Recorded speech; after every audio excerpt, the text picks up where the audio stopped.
Hello, ladies. Hope you're doing well tonight. Happy New Year to everyone. This is the first episode of 2022, so welcome. Tonight is episode 11 of Clarity and Confidence, and the title tonight is Overcoming Your Fear of the Gym, Finding the Exercise that you enjoy and gets you the results that you want. So I've polled the group, and many of you have shared your resolutions this year and your intentions and your goals for this year, 2022. And a lot of you have talked about releasing weight and being healthy again and exercising. I think it's a pretty common goal at the beginning of each year after the holidays, right? After we eat that good food and celebrate. And so I thought this would be a really great topic to kick off the new year. And this topic also was inspired by some conversations that my personal trainer, Brittany, and I had over the course of last year, just in general, when we were about the gym, talking about, women at the gym, talking about exercise, talking about body issues and body image, and some of her client stories, about people feeling comfortable coming to the gym and everything like that. So I thought this would be a really great topic for this year. So if you're just jumping on, please say hello, give me a thumbs up, drop a comment, say hello. And if you're watching this as a replay, please write hashtag replay in the comments so that we know that you saw it and we know that it resonates with you, and leave any comments or feedback and questions as well too. Okay, so without further ado, introducing Brittany Paula. She is a personal trainer. She's also a U.S. Army veteran. She's a dear friend of mine. She's a wonderful leader in the community. She's also a boy mom, hashtag boy mom, and just really a wealth of knowledge and an expert on not only fitness, but mindset, and emotional issues and body image issues in women. So I'm going to bring her on. Please give a warm welcome to Brittany. Hey, Brittany. Hi, I'm so happy to be here. Thanks for having me. Yeah, thanks for being here with us tonight. We know you're a busy working mom, so we appreciate it. Okay, so hey, Lisa, and as you're coming on, if you have a question, we are going to take Q&A during this Facebook Live. So I'll keep an eye on the comments. And if you have questions for Brittany or me, please write them in the comments and I will read them out loud to her and we'll address them as we go. So any questions or comments you have, please keep them coming. Okay, so I have a kind of a list of things that I want to go through with you and kind of talk to you about and get some feedback and questions from our audience too. The first thing I want to talk about is why most women are afraid of the gym, that fear of the gym that keeps them from actually going. Yeah, that's very common. A lot of times women, if you go to the gym, you're the minority. Typically when you go, there's not going to be a lot of people that look like you. So that's one thing is you go and then it's a bunch of guys and you might have, some already existing nervousness about going anyway, whether it's low confidence or, just doing something new, fear of the unknown.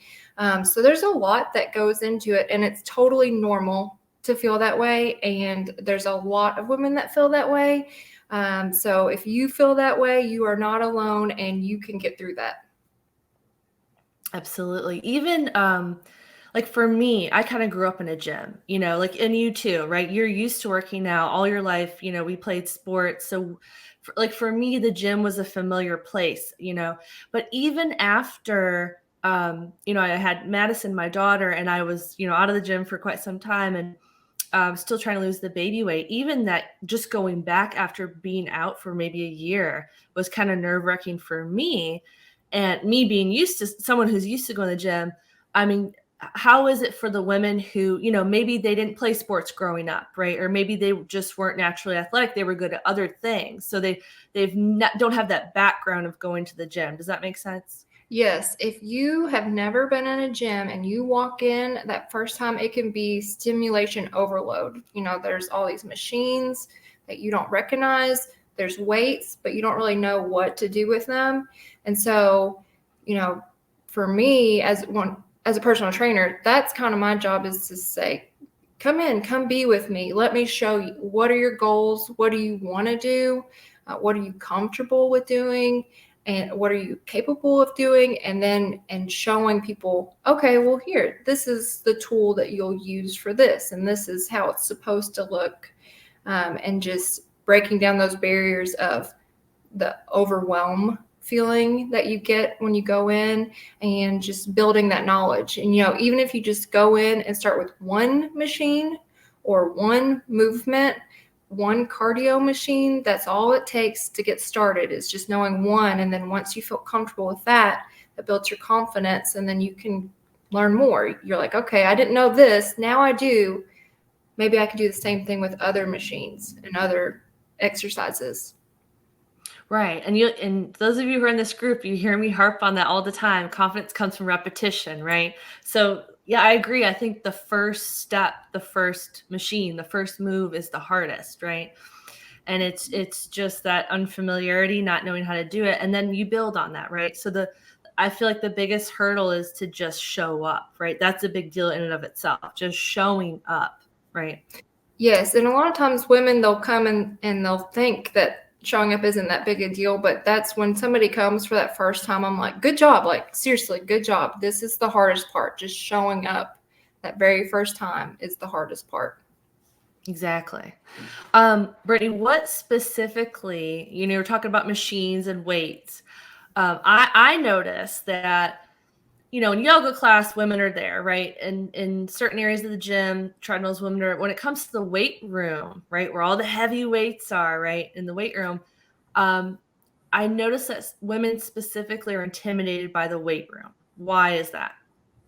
Well, I can't speak for every weight room, but usually it's stinky and gross and not cleaned as much, and there's a lot of stinky, gross guys in there. No offense if there's any guys on.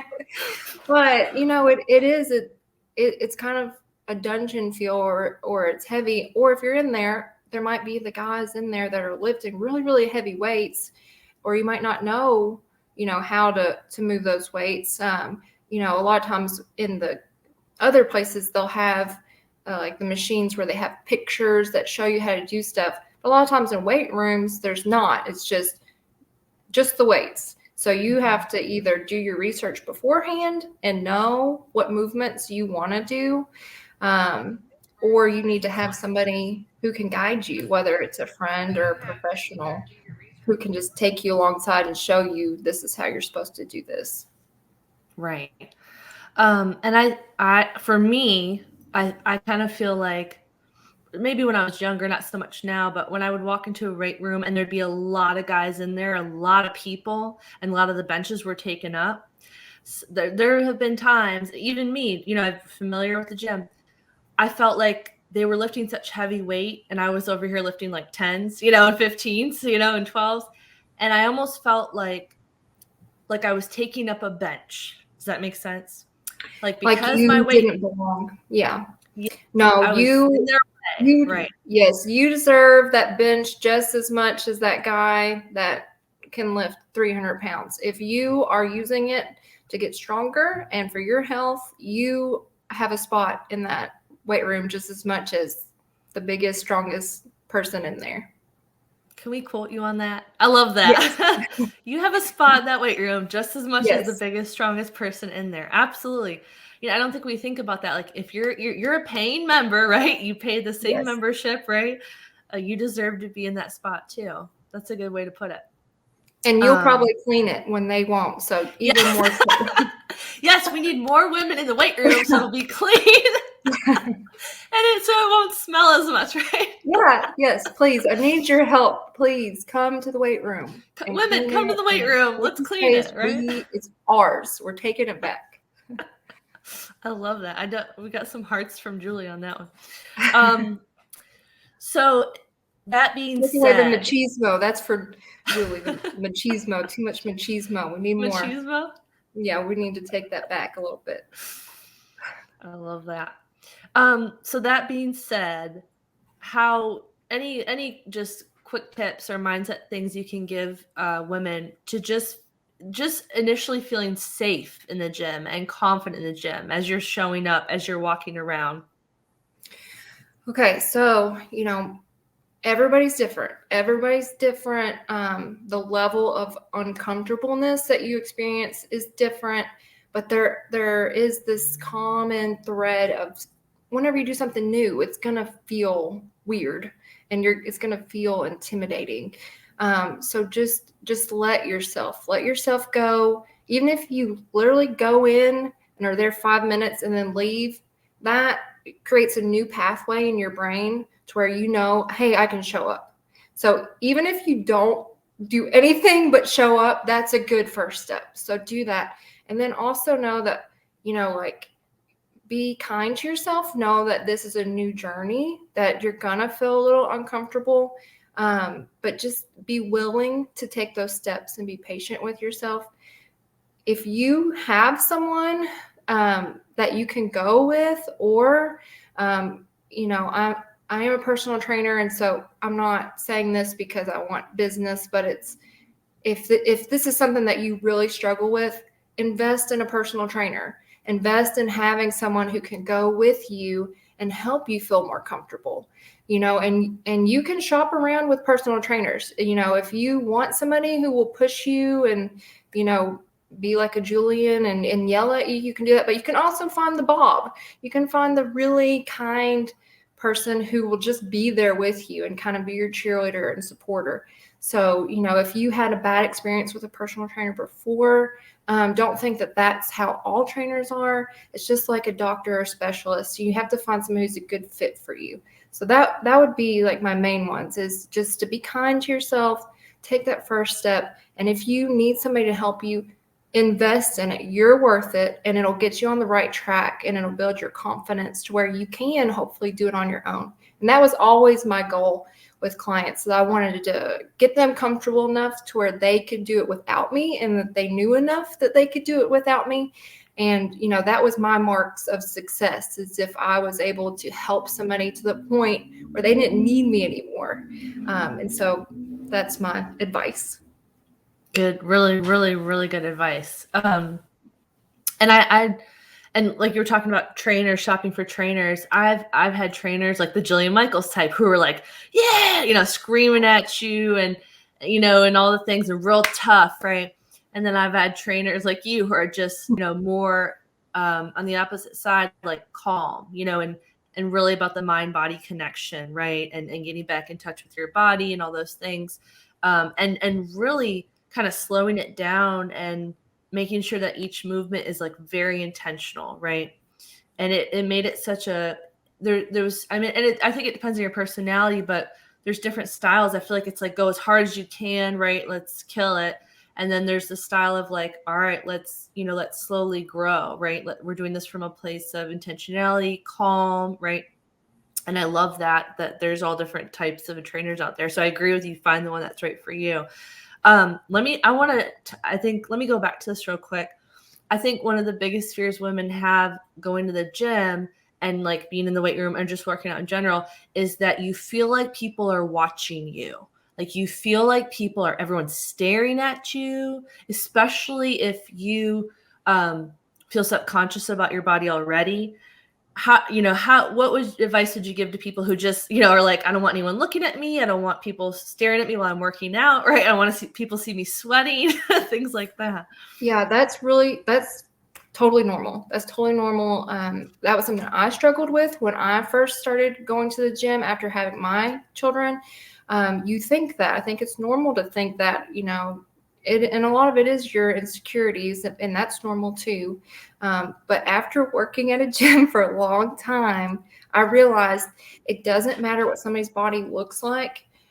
It can be, traditionally like the least out of shape person there, all the way to the like most in shape person there. Every single person has those same thoughts where they are their own worst enemy, and they're only focused on themselves. So just as much as you are concerned about yourself and how you look, the person that you go in and you think, oh my goodness, they have a Greek god body. And that person with that Greek god body is sitting there thinking like, oh, I look bloated today. And they're having the same thoughts. And you're like, it looks like somebody came in and chiseled you, and you're concerned. So like, that's totally normal. So, and they're not worried about you. I promise they're not worried about you. As long as you're not, having a picnic lunch on the bench, painting your fingernails on the bench, which I've seen other weird things happen. That's nobody cares, nobody's paying attention to you, and it's if you just get to that first step, and you'll start to realize it. You'll start to realize, everybody's there for themselves, and everybody's cheering you on. And if they're not, then that's an issue that they have. But 9.9 times out of 10, that's not going to happen. It's everybody's there wanting to do better for themselves, and they're pro you doing the same thing for you. I agree with that. I think the vast majority of people would cheer you on. Like I remember when I was pregnant and I was working on the elliptical, I had people come up to me and were like, "Yeah, you go." Like literally strangers. I'm like, "Thanks." Yeah, but if you don't want people to talk to you, put a hat on, put your earbuds in. There's kind of subtle gym language to Gym be etiquette, like, body don't mess with me. But so if you want to go and you don't want anybody to talk to you, you don't have, or a trainer will help with that too, because they're kind of like your bodyguard, Yeah. But yeah, like if I really don't want to see anybody, which I usually enjoy seeing people at the gym, because you do start to kind of build a community. It starts to be a community eventually, and you are cheering each other on and being like, "Oh, you're getting really strong, great job," But if I'm in the zone, I'll put my hat on, I'll put my earbuds in, and then that's kind of gym etiquette. That's like, I'm business. Yeah, I'm in my serious workout. Don't bother me. Let me look at the comments real quick. If you guys have questions, I have a couple more things to talk about, but if you have questions, ask them now. I'm going to look at the comments real quick. Lisa, I played sports throughout high school and danced for 12 years, but after having 3 kids and not being back because life got busy, it's real difficult. Yes, Lisa, I feel you. I played sports. Brittany, you played sports all through middle school, high school, right? In college, you were a coach. And after you have kids, like you have 2 boys, I have Madison. I just remember that whole year I didn't go to the gym at all. I remember I had back pain, and I would be like, "Yeah, I'm going to the gym. Yeah, I'm going to the gym. Yeah, I'm going to the gym." And I remember looking in the mirror one day saying, "Okay, Jana, we haven't gone back to the gym yet. We're nervous about it. Like, we need help." And that's the day I messaged you and said, "Hey, can we talk?" And I booked a consultation with you. So Lisa, I think that's normal for moms, after you have your kids, life gets so busy, Brittany, how long did it, you're a trainer, so maybe it was different for you because it was your job, but, even after having the boys, and your body is kind of still healing, and you really helped me with this a lot. Maybe you can touch on this, how women's bodies need to heal before going back. Remember you said to me one time, like when people break their arm, they go to rehab, but when women come out of the hospital, that's it. They're just go back to the world, Yeah, I could do an hour talk on that discussion alone. So maybe we'll come back to that. But I will say, you have to find what you like in the gym. I know Lisa, and I know she, the athlete in Lisa, I think if she found a competitive thing, some way to challenge herself, whether, it's having a buddy to go with, to kind of, don't tell the buddy, but you're going to be beating them in the weightlifting, or to class, just that competitive side. I think that would help Lisa, because she is an athlete, and that the athletes in the former athletes you're always there. It's always there. So finding the thing that kind of makes you tick and you like in the gym, that's what will get you hooked. So you have to enjoy it, and you have to have fun, or you have to kind of flip that switch in you, the athlete switch or competitive switch or whatever it is, and get those endorphins going, and you will want to go back. Once you start getting those endorphins, you don't realize it, but your body's just like, I need more of that. I need more of that. So that's why I say, that first step, if you just make yourself do that first step and, get your heart rate up, doesn't matter what you're doing. If you can get your heart rate up for about 20 minutes, you'll get those endorphins going, and you'll surprise yourself where you start kind of craving it and you'll miss it if you don't go. But it's definitely doable. Do that first step, push yourself, get the heart rate up, and then you might surprise yourself when getting into that routine faster than you realize. Yeah. Agree with all of that. Julie, for me, I love / hate the mirrors and just getting back into it. Michelle Case, do you have any tips for working out at home? I am just not able to do a gym, but also struggle with working out at home. So I'll touch on both of those. Julie, I feel you on the mirrors. When I first got back into it, it was hard. It was hard, especially at the gym that we go to. There's a lot of mirrors, and I wouldn't let myself look. I went through the stage where I just did not let myself look in the mirror. I just, kind of that tunnel vision, just going straight to what I needed to do.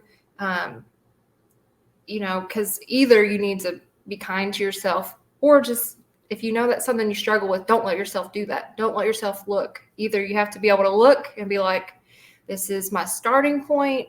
I'm going to do better. I'm working hard to do better right now, and be kind to yourself, or just don't let yourself even look. And that's what I had to do.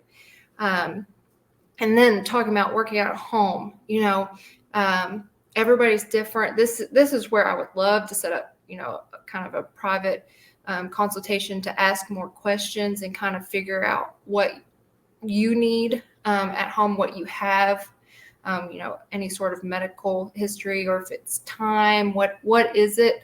If you at home can, if you have the space, the ability to create a space that is just for working out. It's hard for me to work out at home. The only time that I was able to do it was when we had the shutdown, when the gyms were closed, and I would work out on my back patio. So like that was just my space to go to, and like this is my workout space. Like if I want to work out in my living room, it's probably not going to work. I'll probably just sit down and watch my favorite show, but because I was going to my workout space, that helped me. But, every person's different. So there might be something different that we could work on to figure out what you need in that situation to help you at home, because you definitely can. You just kind of have to figure out what's going on and what adjustments can be made. And it might take a couple trial and errors. Might be like, well, maybe it's this thing, try it. It's still not working. Okay, well, let's try this and see if that works. And it might take, a little bit of effort to see what it is that gets you going. But the same thing, once you figure it out, that'll be your space, your time, your me time, whatever it is. And you never regret a workout. Doesn't matter where it's at. Exercise is a short-term energy reliever. So there's different ones. Drinking is one. Eating can be one. Distracting yourself with TV can be one. Exercise is one. The other ones, shopping is one. Shopping might make you feel better, but then a lot of times people kind of have buyer's remorse after. Drinking might make you feel better for a little bit, but then, that next day you might not feel as good, or you might, kind of beat yourself up over, drinking calories or whatever it is. Exercise is the one where you do it and you never feel bad about doing it. You always feel good. So, just we'll work through it. We'll figure it out, what you need, but it's worth it. It's worth figuring it out, because you'll benefit in multiple ways. I agree with that statement. It's worth it. I think for women especially, we're working, we got our family, we got our home, your kids, you're taking care of an elderly parent, failure, all these things go on. And, typically our personal health and our self-care gets put on the back burner, right?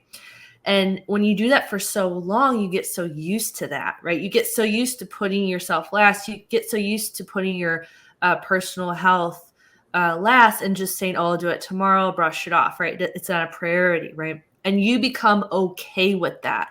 And for me, a big shift was really changing to, I'm not okay with not exercising. I'm not okay with not taking care of myself, being uncomfortable with just letting that go, right? So I remember that day, and I think everyone has this. Elisa, you may have this too. Like Brittany was talking about the athlete, and you may click on.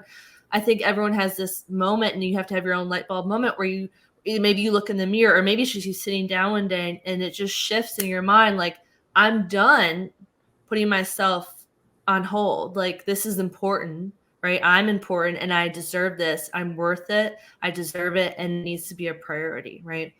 And I think everyone has that aha moment at different times. Maybe it's a trigger, it's of something. Maybe it's just you decide one day, whatever it is. But I know for me, and you can talk about some of your clients, Brittany, when they make that decision, it's like a line in the sand moment. Like, I'm doing this. I'm committing to this. I'm showing up at the gym. It may not be perfect. I'm going to struggle. I may feel embarrassed. I may feel insecure, but I'm going to do it despite the fear, do it anyway. Right. If you can share like a couple quick, I don't know, stories or things that some of your clients have said, like after their first session, when they come to see you, after they do it despite the fear. Yeah, well, it depends on the person. Every person's different. Every person has different things that were holding them back. Some clients, it's a big deal financially for them to pay for pay for a personal trainer.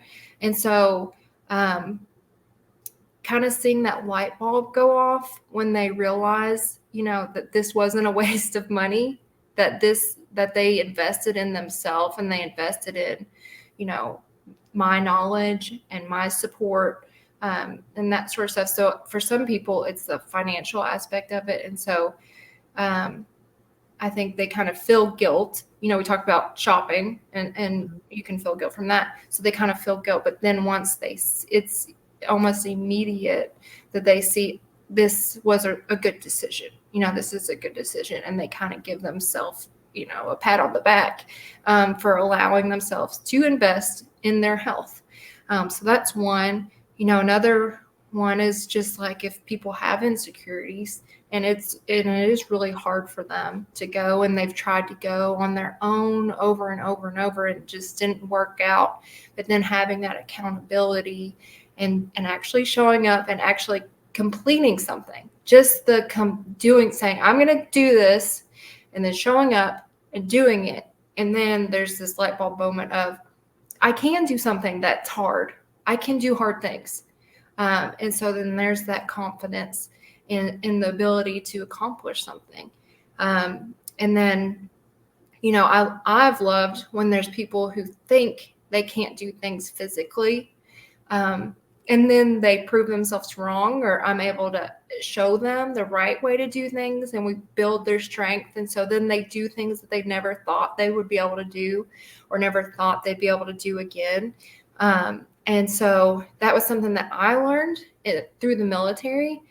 At boot camp, the first couple weeks, it's just all physical.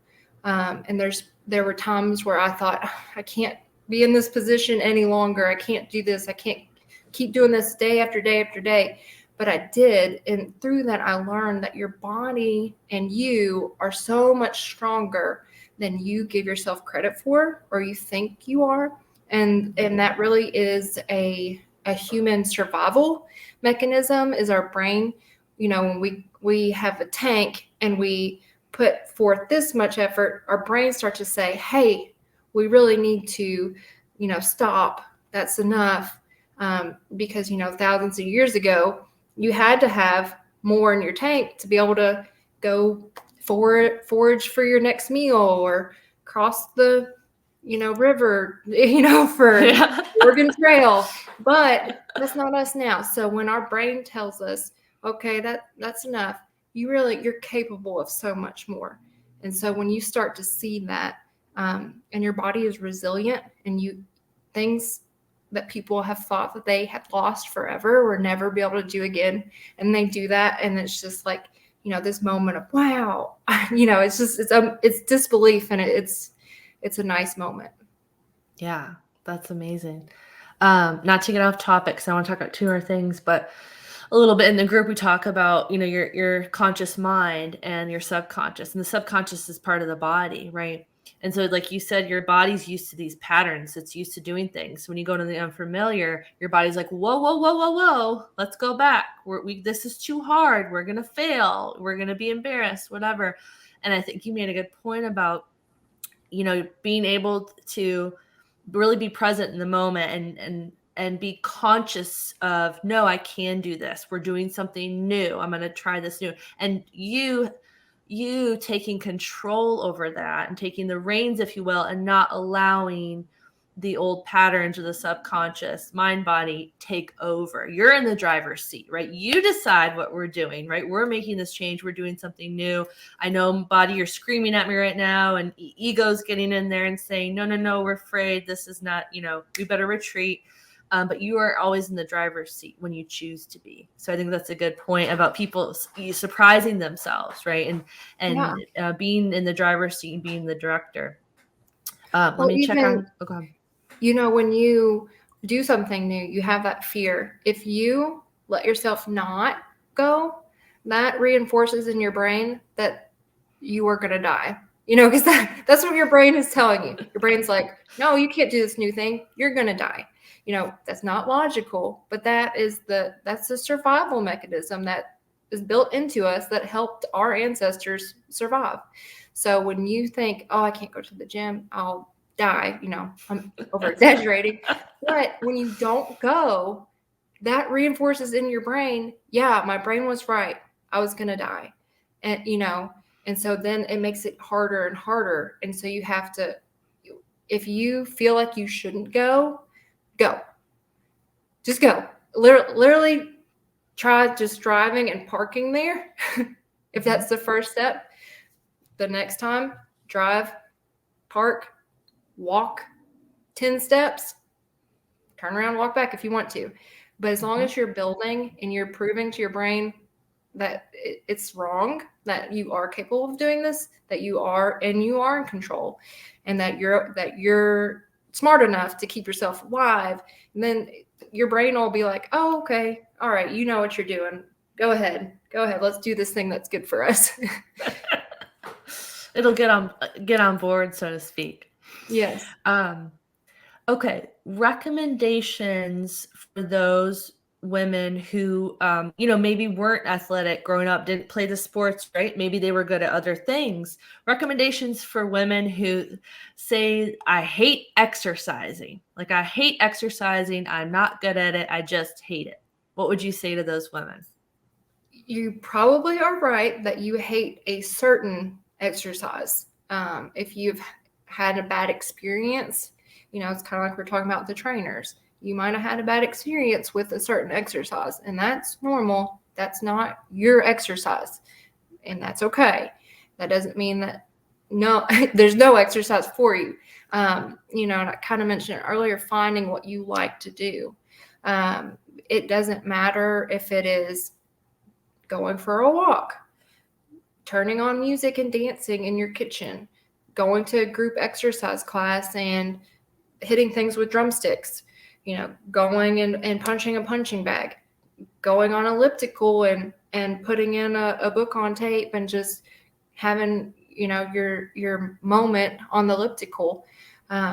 There's so many different options. You just have to find what's right for you.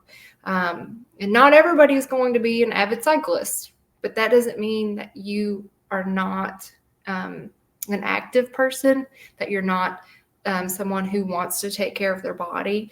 It just means that you're not an avid cyclist. So I think instead of putting this broad label on yourself, that you need to be willing to explore yourself and try new things and be willing to find, that thing. Because if you think about like your favorite food right now, you would never have known that was your favorite food if you had tried chicken nuggets as a kid and said, ugh, I hate food, smoothies only, so you have to let yourself be willing to try different things.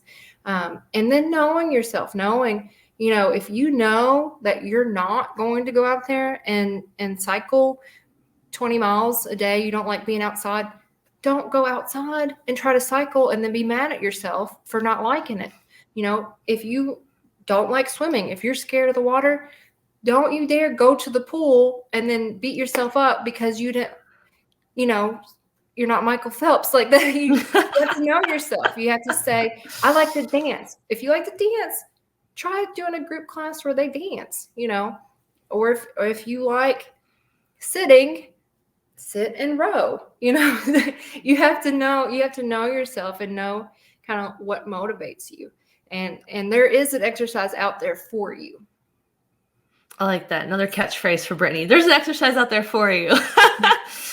I want to touch on really quick. I know you got to go soon, so we're running out of time, but you said about putting that label on yourself, right? I hate all exercise. I think that goes back to, identity, right? Forming that identity of, oh, I'm the girl who doesn't exercise, right? Or I'm the girl who is not athletic. I'm the girl who hates exercise, right? And I think that's a good point. You just haven't found the right exercise for you. Don't throw a label on yourself. Don't allow that to become part of your identity, right? Explore. You just haven't found the right exercise for you.